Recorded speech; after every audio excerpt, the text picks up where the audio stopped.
ଇଏ ହେଉଛି ମୋର ବାପାଙ୍କ ପୈତୃକ ସମ୍ପତ୍ତି। ଗୋଟିଏ ବିଲ ଦେଖନ୍ତୁ,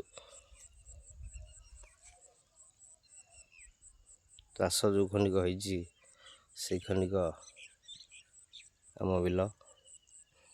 ଏଠି ମୁଁ ଠିଆ ହେଇଛି, ଦେହରୁ ଝାଳ ଗମ ଗମ ବାହାରୁଛି। ଦେଖନ୍ତୁ, ମୋର ମନ ଭଲ ନାହିଁ, ସତ କଥା।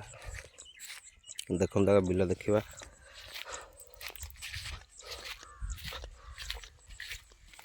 ବିଲ ଧାନ କଲେ ବହୁତ ବଢ଼ିଆ ଧାନ ହୁଏ। ସବୁ ଏଠି ରବି ବି ଅଳ୍ପ କିଛି ହୁଏ, ଯଦି ପାଣି ନ ହୁଏ ତାହେଲେ କିଛି ହୁଏନି। ଏଠି ଚାଷବାସର ସେତେ ପାଣି ନଥିବାରୁ ସୁବିଧା ହୁଏ ନାହିଁ। ଯାହା ଭଗବାନଙ୍କର ଇଚ୍ଛା, ବର୍ଷା ହେଲେ ଜମିରେ ଧାନ ହୁଏ। ଏ ଚାଷ ହୋଇଥିବା କିଆରିଟି ଆମର। ଏମିତି ବିଲ ଦେଖନ୍ତୁ, ଗହିର ଏମିତି ଅଛି, ବିସ୍ତୀର୍ଣ୍ଣ ଏରିଆ।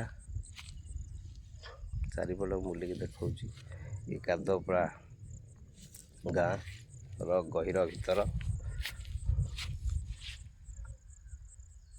ବହୁତ ବଢ଼ିଆ ଗହିର। ଏଠି ପାଣିର ସୁବିଧା ହେଲେ ବହୁତ ଭଲ ଫସଲ ହେବ, କି ଲୋକମାନଙ୍କ ମନରେ ଟିକେ ସାନ୍ତ୍ୱନା ଜାତ ହେବ। ଆନନ୍ଦ ଲାଗିବ ଯେ ଫସଲ ପତ୍ର କରିବା ପାଇଁ, କାହିଁକିନା ପଇସା ପତ୍ର ଖର୍ଚ୍ଚ କରିକିରି ବହୁତ, ଯଦି ଆମେ ବିଲ ଚାଷ କରିଥିବା, ଯଦି ପାଣି ନହେଲା ତାହେଲେ ଚଷା ପୁଅର ବହୁତ ଲସ୍। ତା ଦୁଃଖ କିଏ ବା ବୁଝିବ? ସେ ପଇସା କୁଆଡ଼ୁ ସେ ପାଇବ, କେମିତି ଚଳିବ? ଗାଁ ଗହଳି କଥା ଆଜ୍ଞା, ଇନକମ୍ ନାହିଁ।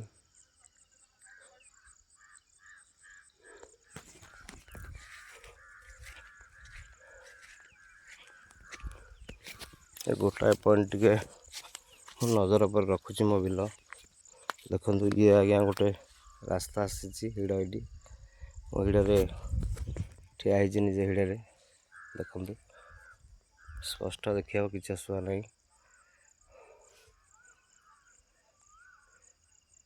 ଏଇ ବିଲ ଆଜ୍ଞା ଜଗନ୍ନାଥଙ୍କର, ପୁରୀ ଜଗନ୍ନାଥଙ୍କର ଏଇ ବିଲ। ଦେଖନ୍ତୁ, ଏଇ ହିଡ଼ର ଏଇ ପର୍ଯ୍ୟନ୍ତ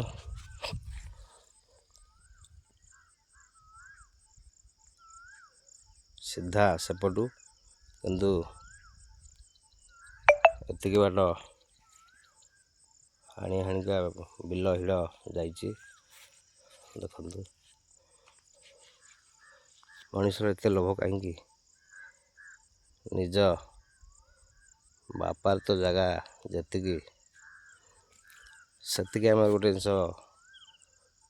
ଅଧିକାର କରିବା କି କହିବା କି ସେତିକି ବ୍ୟବହାର କରି ଚଳିବା। ଅନ୍ୟର ଜାଗା ଏତେ କଭର କରିବା କ'ଣ ଦରକାର? କ'ଣ ଲୋଭ ଏକୁଟିଆ ତୁମକୁ ଲାଗୁଛି? ଦେଖିଥାନ୍ତୁ ଟିକେ ଆଜ୍ଞା ଜାଗାଟା କେତେ ବାଟ ହିଡ଼ ଆଜ୍ଞା ଯାଇଛି ହେରି। ମାପ ହେଲା ବେଳେ ଆଜ୍ଞା 4 ଥର ମାପ ହେଇଛି। ସବୁବେଳେ ମଧ୍ୟ ଏଇଠିକି ଆସିଛି, ସିଧାରେ ଏମିତି ଆସିଛି, ମୁଁ ଠିଆ ହେଇଛି।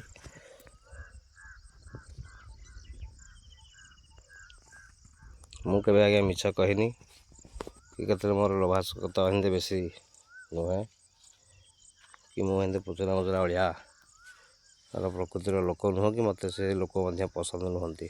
ଏ ସତ କଥା। ସତ କହିଲେ ଆଜ୍ଞା ସଂସାରରେ ଦୋଷୀ ଆଉ ମଧ୍ୟ ଖରାପ ଲୋକ ମଧ୍ୟ ବିତୃଷ୍ଣା, କଳିକଜିଆ, ପାଟିତୁଣ୍ଡ, ହକ୍ କଥା କହିଲେ ଆଜ୍ଞା। ସେଇଥିପାଇଁ ତ ଇଏ ହେଇଛି କଳିଯୁଗ। କଳିରେ କେହି ସତ କହିବେ ନାହିଁ। ଯେଉଁମାନେ ସତ କହିବେ ସେମାନେ ରାସ୍ତା ଅଲଗା। ସେମାନେ ଭଗବାନ ପ୍ରେମୀ ଲୋକ ହେଇଥିବେ, ସତ୍କାର ଲୋକ ହେଇଥିବେ। ସାଧୁସନ୍ଥ ମୁନି ଋଷି ମହାପୁରୁଷ ସଂସାରରେ ଅଛନ୍ତି, ତାଙ୍କ ଲାଇନ୍ ଅଲଗା। ଚୋରଖଣ୍ଟ ବଦମାସ ଟାଉଟର ଜାଲିଆଟା ଅଛନ୍ତି, ତାଙ୍କ ଲାଇନ୍ ଅଲଗା।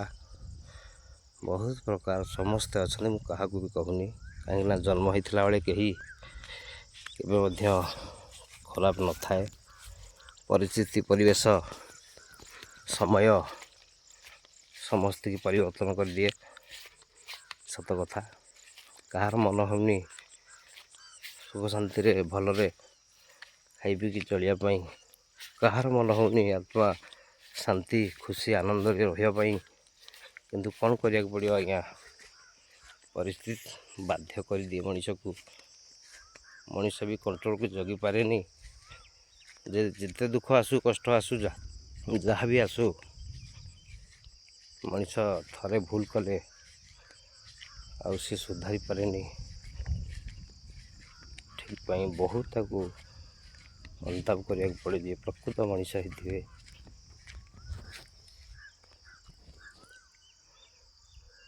ଇଏ ପନିଅର କାଦୁଅପଡ଼ା ଗ୍ରାମର ଇଏ ତଳ ପୋଖରୀ ଦେଖନ୍ତୁ, କ୍ଲିଅର ତଳ ପୋଖରୀ ଦେଖାଯାଉଛି। ଗଛ ଅଛି, ବଡ଼ ବଡ଼ ଗଛ, ଓସ୍ତ ଗଛ, ବର ଗଛ। ସେଇଠି ମୁଁ ଆମ ବିଲରେ ଠିଆ ହେଇଛି। ୟାର ନାମ ପନିଅର। ଦେଖନ୍ତୁ, ଏ ଜାଗାର ନାମ ହେଉଛି ପନିଅର। ସେ ଏମିତି ଗାଁ ଗହଳିର ନାଁ ଥାଏ, ପ୍ରତ୍ୟେକ ଜାଗାର ନାଁ ଭିନ୍ନ ଭିନ୍ନ ରହିଛି। ଏମିତିକି ସଂସାରରେ କେହି କାହା ସହିତ ମିଶୁନାହାନ୍ତି, କି କେହି କାହା ହାତରେ ମିଶିପାରିବେ ନାହିଁ। ଏ କଳିଯୁଗରେ କାହାରି ମନ କଥା କେହି ବୁଝିପାରିବେ ନାହିଁ। ସମସ୍ତେ କି ହିଂସା କପଟ ରାଗ କ୍ରୋଧ ଭରି ରହିଛି। ତେଣୁକରି ଏଇ ଜିନିଷ କଳିଯୁଗରେ ଅଧିକା ହେଉଛି। କଣ୍ଟ୍ରୋଲ ନିହାତି ରହିବା ଦରକାର। କାହିଁକିନା ସଂସାର ମିଛମୟା, କେହି କିଛି ଆଣିକି ଆସିନାହାନ୍ତି କି କେହି କିଛି ନେଇକି ଯିବେ ନାହିଁ। ଭଲ କାମ କଲେ ଭଲ, ସମସ୍ତେ ଜାଣୁଛେ। କାହିଁକି ମଣିଷ ଜାଣିକରି ପୁଣି ଅଜଣା ହେଉଛି, ସେଇଟା ବି ଜାଣିବା ଦରକାର। କାହାକୁ ବି କହିବା ଦରକାର ନାହିଁ। ନିଜ ମନ ଭିତରେ ନିଜକୁ ନିଜେ ସୁଧାରିବା ଦରକାର, ତାହେଲେ ଠିକ୍ଠାକ୍ ହେଇପାରିବ। ଜୟ ଜଗନ୍ନାଥ। ସ୍ୱାମୀ ନୟନ ପଥଗାମୀ ଭବ ତୁମେ ପୁରୀ ଶ୍ରୀକ୍ଷେତ୍ର ଧାମ, ୱାର୍ଲଡ଼ ଫେମସ୍ ଜଗନ୍ନାଥ ଧାମ ପୁରୀ।